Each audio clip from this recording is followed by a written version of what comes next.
Welcome to HFY Kids, where human heroes save the stars.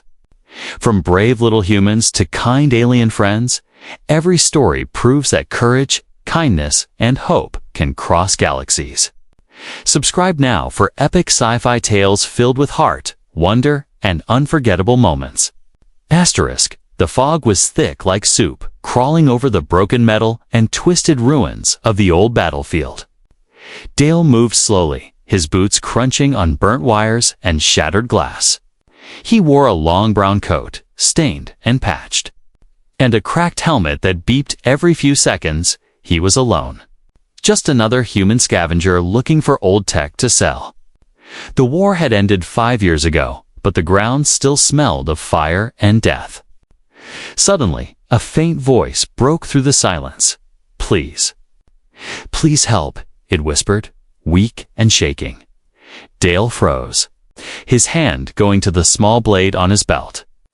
He scanned the fog, but saw nothing but wreckage and shadows.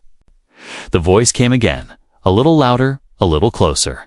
"Someone, anyone, please, my mom is trapped." He followed the sound, stepping carefully between fallen drones and sharp beams.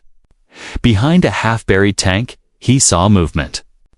A small figure crouched there, no bigger than a child, shivering. Its skin was pale blue, eyes glowing softly in the mist. It wasn't human. Dale raised his hand slowly, signaling he wasn't going to hurt her. "What are you doing out here?" he asked. The child looked up, tears running down her dirty face. "She's under there." She pointed to a pile of metal with blinking red lights. "She got caught in the trap. It closed on her leg, and I can't open it." Dale stared at the mess-twisted armor plates. Broken wires, blinking sensors. He knew this tech. It was old human military grade, too dangerous, maybe still active. "You should not be here," he said, his voice low. "They will come back," the child whispered, clutching her knees. "They always come back to check the traps." Dale took a deep breath, then moved closer to the trap. He knelt beside it, brushing away dust and looking for a control panel. From under the metal, a weak groan escaped. "Still alive," he muttered. Surprised, the child crawled closer, her voice shaking. "She's strong, but she's losing blood." Dale found a small hatch and opened it. Wires sparked, and he flinched. He had no proper tools, just his hands and some tape. "All right, hold her hand," he said to the girl. "I'm going to try something." He pulled out a short metal rod and jammed it into the side. Twisting it hard, the trap made a loud click, then slowly hissed open. A hand slipped out first, weak and covered in dried blood, then part of a leg, broken and bruised. The child cried harder, but it was relief now. "She's free," Dale whispered. But he knew it wasn't over. She was alive, but barely. He gently dragged the alien woman out from under the metal. Laying her on a flat surface, her chest rose and fell slowly, her face pale and full of pain. Suddenly, a sharp beep echoed through the air. Dale's helmet lit up movement nearby. "They're coming," he said, standing quickly. The child clutched her mother and looked at Dale with wide eyes. "Don't leave us," she begged. Dale looked down at the two, weak, helpless. Not human, but not enemies either. He had seen enough war to know when someone was innocent. He picked up his gear and said, "Stay close to me. And don't make a sound." He lifted the woman gently, carrying her over his shoulder, and held the child's hand with the other. They moved into the fog, quiet as ghosts, behind them. Red eyes blinked in the smoke. Watching, Dale didn't know what he was walking into. But something inside him whispered, this wasn't just a rescue. This was the beginning of something much bigger. And someone, somewhere, wanted these two silenced forever. Dale moved fast through the ruins, the fog still thick around him like a living thing. The child ran close behind, clutching his coat with one small hand. Her other hand held onto her mother's limp fingers. As if afraid to let go, Dale found a dented cargo shell. Half buried in rubble and slid inside, he laid the injured alien woman down on a soft patch of dust-covered cloth. Blood soaked her leg and side, her breathing shallow and fast. Dale opened his worn medical pouch and stared at the few supplies he had left. "This won't be enough," he muttered. But started cleaning the wound anyway. The child knelt beside him, whispering something in her native tongue, her voice trembling. Dale tried to stop the bleeding with a patch of pressure foam when he pressed it to the wound. The woman gasped in pain, eyes fluttering open. "Easy," Dale said softly. "You're safer now." The woman looked at him with cloudy eyes. Confused but not afraid, her lips moved slowly, whispering a name he didn't understand. The child answered gently, "I'm here, Mama." "I'm here." Dale scanned the trap wounds again. Something felt wrong. The metal cuts were clean, too clean. It wasn't a random trap, was designed for capture, not kill. Then he noticed something glowing under her skin, small implants. Military tags, human design.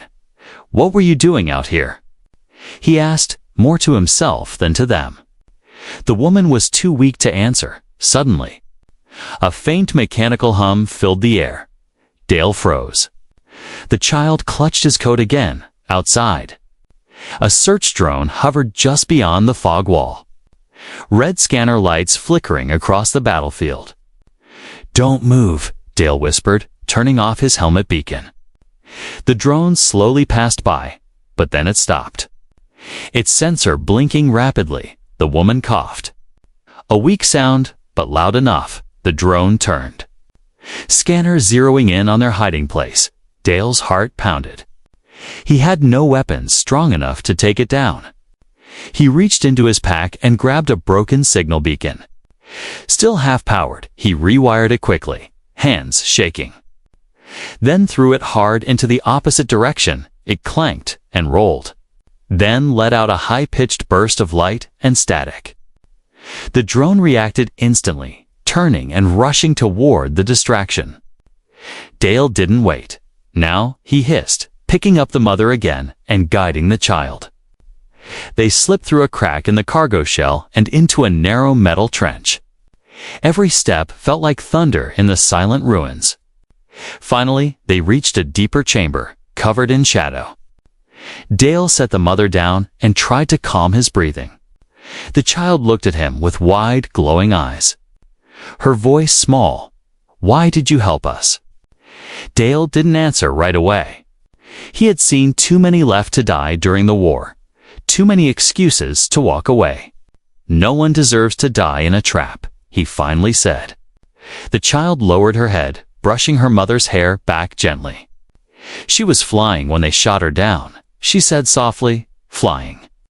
Dale repeated, confused. "She's a pilot," the child added. "But she doesn't fly anymore. Not since they hurt her." Dale looked at the woman again, noticing scars along her arms, like old restraints or burns. His stomach turned. Suddenly, something clicked in his mind. The implant design, the restraint marks. The location. This wasn't just some battlefield accident. She had been captured, used, maybe even experimented on by humans just then. Dale's helmet beeped softly. A message flashed across the cracked screen. "Local unit detected reinforcements inbound." Dale's eyes widened. Not only was the drone scouting, the real hunters were on their way. He turned to the child, his voice firm.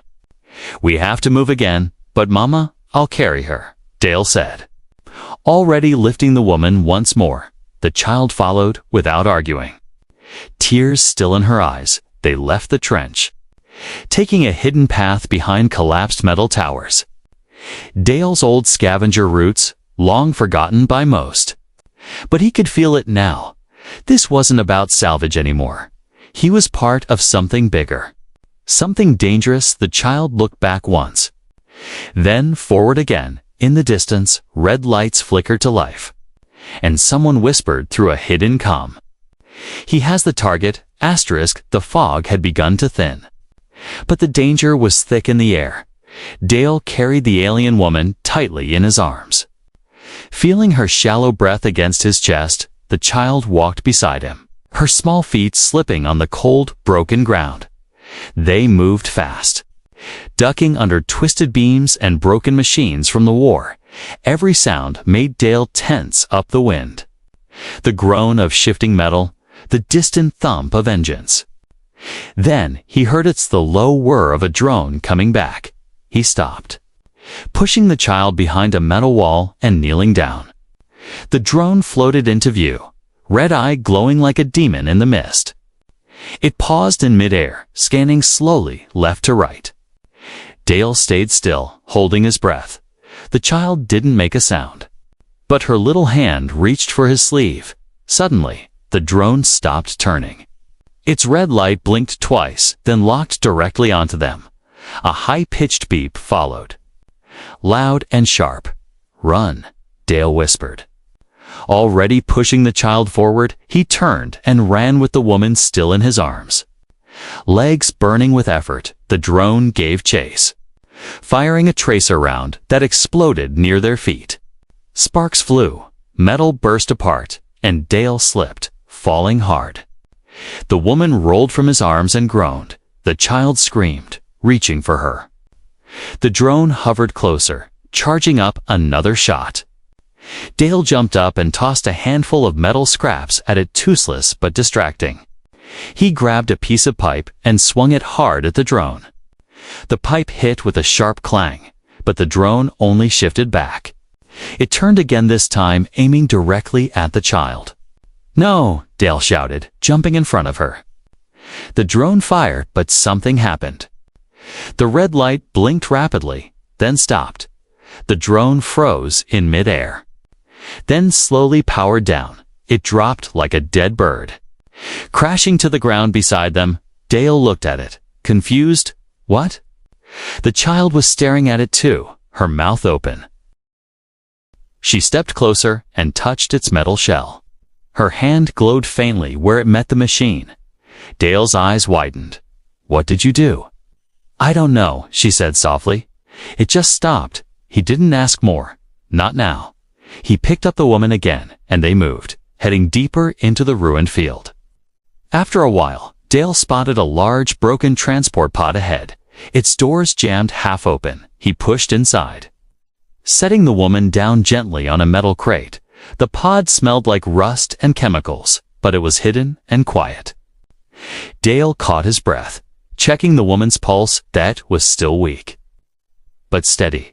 The child looked around, hugging her arms. They hurt her because she could fly without a ship, she whispered. Dale turned his head slowly. "What do you mean?" "She used to fly with her mind," the child said, "before the war. She helped humans win battles, but then they feared her." Dale sat down, his mind spinning. He had heard stories during the war, rumors about pilots who could control machines with thought.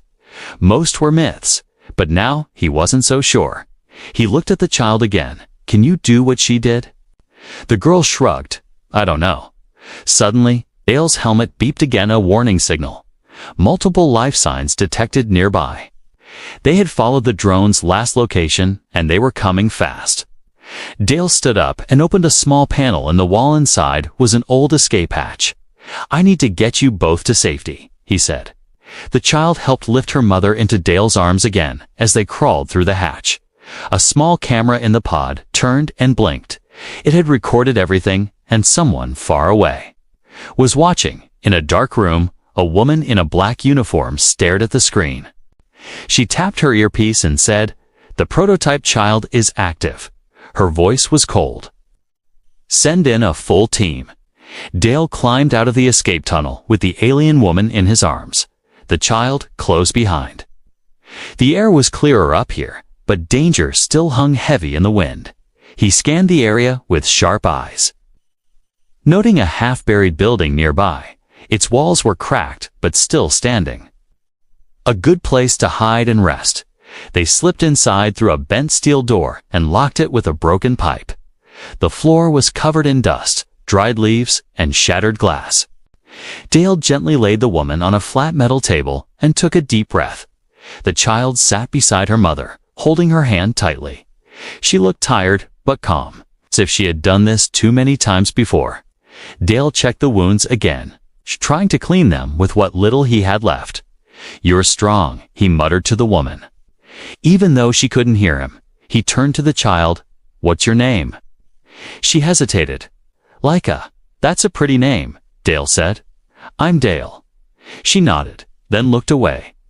"Laika," Dale said slowly. "What really happened to your mother?"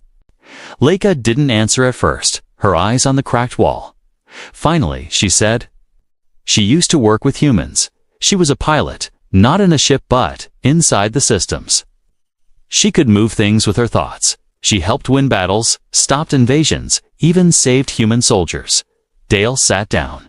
Confused. "So why is she hunted?" Laika's voice dropped. "Because she knew something." Dale leaned forward. "What did she know?" Laika's lips trembled. "They were testing children, mixing alien minds with human tech. My mother tried to stop it. They said she betrayed them. She ran with me, and they've been hunting us ever since." Dale felt a chill run down his spine. He had heard stories, whispers in the war about secret labs and hybrid programs. But no one ever brought proof. Now that proof was bleeding on a metal table in front of him. He looked at Laika, who stared back with those glowing eyes. "Are you one of them?" he asked quietly. "I don't know," she said, "but sometimes machines listen to me when I'm scared." Dale remembered the drone that stopped mid-air. It hadn't glitched, it had obeyed her. Suddenly, a noise outside made them all freeze. Footsteps, soft but sharp, trained boots moving in sync. Dale peeked through a crack in the wall. 3 figures in black armor approached the building, their visors glowing blue. Special forces, not scavengers. They were here for the woman or the girl. Dale moved fast, grabbing a sharp metal rod and a flash charge from his pouch. He turned to Laika. "Hide behind that crate with your mother." Now she obeyed without a word. Pulling her mother behind the debris, the soldiers kicked open the door, their weapons raised. "Step out," one of them shouted. "You're harboring a fugitive." Dale stepped forward, hands raised, acting calm. "I'm just a scavenger," he said. "No fugitives here." The soldiers didn't believe him. One scanned the room, another pointed at the blood trail. "Then why is there blood?" Dale didn't answer. The lead soldier stepped closer, weapon aimed at Dale's chest. "Where is she?" he asked. Dale's mind raced. Before he could speak, a faint electric pulse shook the air. The soldier's helmet sparked and powered down. "What the?" Laika stood up slowly, eyes glowing bright. The machines around her began to hum and flicker, responding to her presence. Dale shouted, "Now!" and through the flash charge, light exploded in the room. Blinding the soldiers for a second, Dale grabbed Laika and her mother, pulling them out the back exit he had spotted earlier. They ran through a narrow alley of fallen metal. Behind them, the soldiers shouted, but couldn't fire in time. Dale didn't stop, even when his legs burned. They reached an old elevator shaft and climbed down into the dark. Only when they were deep below did they stop to breathe. Laika looked at Dale, scared but brave. She didn't betray anyone. She whispered, "They betrayed her." Dale nodded slowly. "I believe you," he said. And in that moment, he knew he couldn't walk away anymore. He had to see this through, whatever it cost. The air was thick with heat. The underground tunnels smelled of dust and burnt plastic. Dale moved fast, leading Laika and her mother through broken halls and crumbling walls. Old lights flickered above, some still glowing after all these years. Behind them, the sound of boots echoed down the shaft. "They're tracking us," Dale said, tightening the straps on his gear. Laika walked close to her mother, who was barely conscious now. Her breathing was slow, her skin pale, but she held her daughter's hand tightly. Dale stopped near a collapsed wall and pulled out a small device. It was a map scanner from his scavenger days. Cracked, but still working, he tapped it a few times. Watching the blinking lines, "There's a medical shelter not far from here," he muttered. "If it still works." They took a side path, ducking under fallen beams and crawling over metal wreckage. Dale moved with trained steps, checking corners and listening for danger. But even with all his caution, he couldn't stop what came next. An explosion rocked the hallway behind them, shaking the ground like thunder. Flames burst through the tunnel as smoke filled the air. Leica screamed and covered her mother's body with her own. Dale turned and saw shadows moving and the smoke-armed soldiers pushing forward. "Keep going," he said, lifting the woman again. They ran down a slanted hallway, each step echoing like a hammer strike. Leica cried out. "She's bleeding more." Dale knew she wouldn't last long without care. They burst into a wide chamber filled with broken chairs and shattered screens. It looked like a medical briefing room once, now just a grave of silence. But in the back, a sealed door blinked red, still powered. Still locked, Dale rushed over and wiped dust from the panel. "Retina scan required," it said in an old robotic voice. Dale cursed under his breath. "We're out of time." Leica stepped forward. Her eyes locked on the scanner. She whispered, "Mama was here before." She gently lifted her mother's head toward the panel. The scanner buzzed, then blinked green. "Access granted," the voice said as the door hissed open. Inside was a hidden chamber, clean, cold, untouched. Medical beds lined the wall, old machines humming softly. Dale laid the woman down gently and started checking for anything usable. The machines responded automatically, scanning her body and beginning treatment. Leica stood beside her mother, silent but hopeful. Dale sat down for a moment, his back against the wall. "I think we lost them," he said quietly. But he was wrong. Far above them, the team leader watched their escape on a live drone feed. She smiled coldly. "They found the old shelter," she said. "Prepare the full strike, back underground." Dale finally had a moment to think. He turned to Leica. "You said your mother was here before." Leica nodded. "Yes, she told me. If anything happens, bring her back to this place. She said it's where everything began." Dale looked around the room, noticing old symbols and broken logos on the walls. He wiped one clean and froze. It was the mark of a forgotten Earth project, Project Echo. He remembered now. Stories of a program that trained minds to control machines. Some said it was shut down because it worked too well, too dangerous, too powerful. And now one of its secrets was lying here in front of him, broken but alive. Suddenly, a message popped up on the screen above the bed. "If you are seeing this, it means I failed to stop them." It was a video. Her voice recorded long ago. She looked younger, stronger, but her eyes were the same. "I was loyal to Earth," she said, "but they betrayed me and used my child for tests. If you're a human watching this, please protect her. She is not just a weapon, she is hope." Leica stared at the screen, tears in her eyes. Dale felt something tighten in his chest. Outside, another explosion shook the ground. The chamber lights flickered, and the door began to seal automatically. They were coming, and this time they would not stop. Dale stood, gripping a broken pipe like a blade. "If they want her," he said, "they'll have to go through me." And somewhere above, fire lit the sky. The underground chamber shook again, louder this time. Dust fell from the ceiling, and the machines began to flash warning lights. Dale stood in front of the door, gripping a jagged metal rod like a spear. Leica sat beside her mother's bed, holding her hand and whispering soft words. The medical unit beeped steadily, scanning her mother's body and slowly healing the worst wounds. But they all knew time was running out. "They're close," Dale said, watching the locked entrance. "They'll break in soon." Leica looked up, her glowing eyes full of fear, but not panic. What will they do to her if they take her? Dale didn't want to answer. He had seen what Black Ops units did with captured test subjects during the war. They didn't take prisoners. They took tools. "They won't take her," Dale said. "Not while I'm breathing." Leica stood slowly, her eyes glowing brighter than before. "There's something I haven't told you," she whispered. Dale turned, listening closely. "When I was very small," she said, "they ran tests on me too. They said I was part human, part something else. They said my mind could speak to machines. Dale remembered the drone that froze, the lights that dimmed when she was scared. "You're like your mother," he said softly. Leica nodded, "But I'm stronger." Suddenly, the screen above the bed flashed again, an old message, hidden deep in the system. It showed files, names, and images of children, hybrids, test numbers. Leica's name was there, listed as Subject 17. Dale scrolled through the file and saw the Truth Project echo had never ended. They had moved it underground, far from the public eye.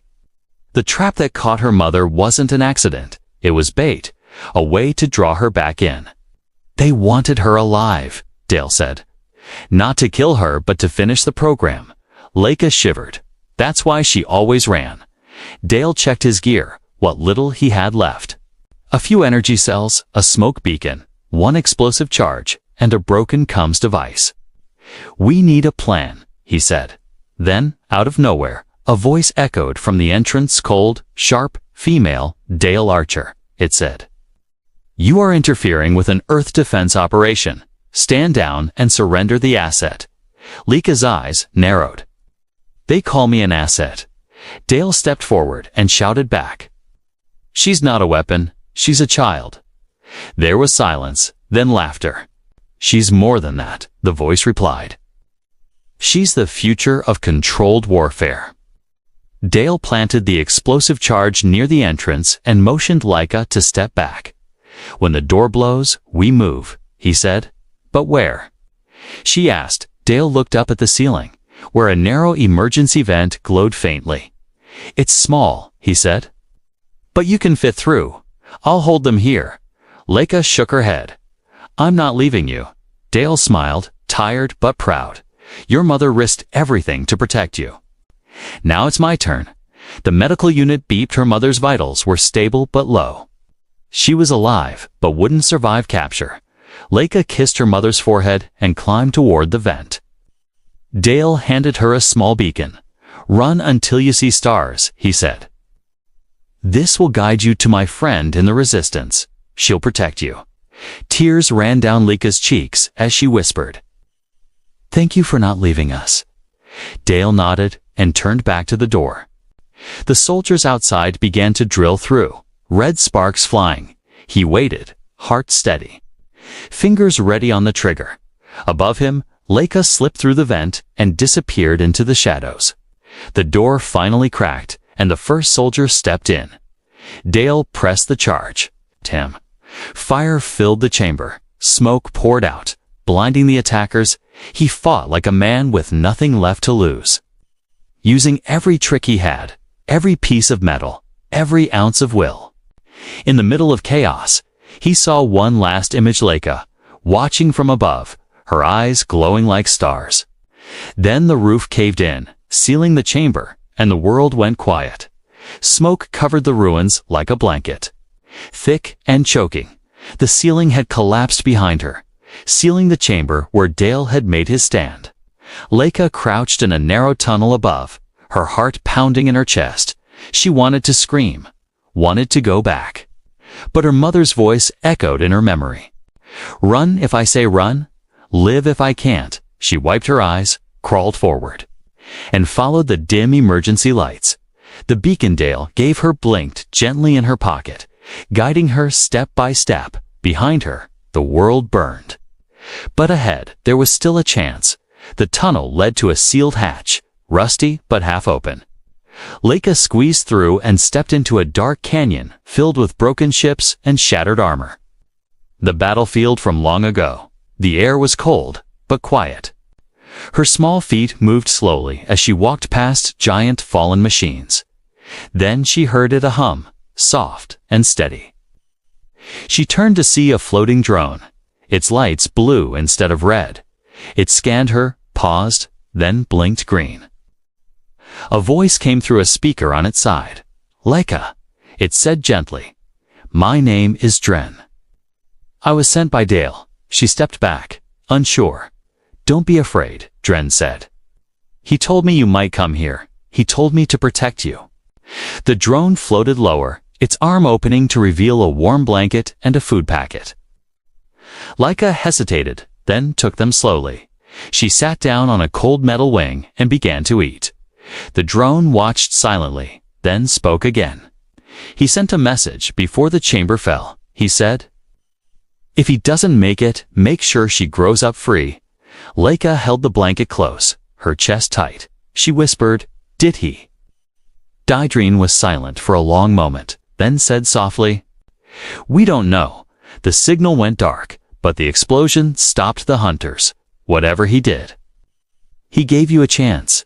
She looked up at the dark sky, stars blinking far above. "Then I won't waste it," she whispered. Dren extended a small holoprojector, showing a map of hidden paths through the wasteland. "We have to move before they find you again. There's a hidden resistance outpost to the north." Deep in the cliffs, Laika stood, stronger now, her eyes fierce. "Take me there." For days, they traveled through silence and ruin. Drain kept them safe, scanning the skies, avoiding patrols. Laika learned quickly how to stay hidden, how to move like a shadow. She spoke little, but thought a lot about Dale, her mother, and the people who hunted them. When they reached the outpost, it was hidden behind a waterfall of dust and rock. A metal door slid open, and several humans in old rebel gear stepped out. Weapons raised, Dren hovered in front of Laika and said, "She's the last one." The leader, a woman with a scar over her eye, lowered her weapon slowly. "Welcome," she said. "We've been waiting for someone like you." Inside, Laika was given food, warmth, and a place to sleep, but she didn't rest. She stood near a window, watching the skies. Waiting weeks passed, and still no word from Dale. The resistance searched the ruins, sent drones, but found nothing. Some said he died a hero. Others believed he was captured, but Laika believed something else. One night, as stars filled the sky, she walked to a quiet place on the cliff. She took the broken comb from her pocket, the one Dale had fixed just for her. She held it tight and whispered, "If you're out there, I'm safe. I'm stronger now. I'll never let them use me. And one day, I'll come find you." She pressed the button, sending out a small signal into the stars, far away in the ruins of a broken chamber. A light blinked in the dust. A hand moved under the rubble, slow but alive. And somewhere deep in the earth, a man opened his eyes. His first words were weak but filled with fire. "She made it. She's free."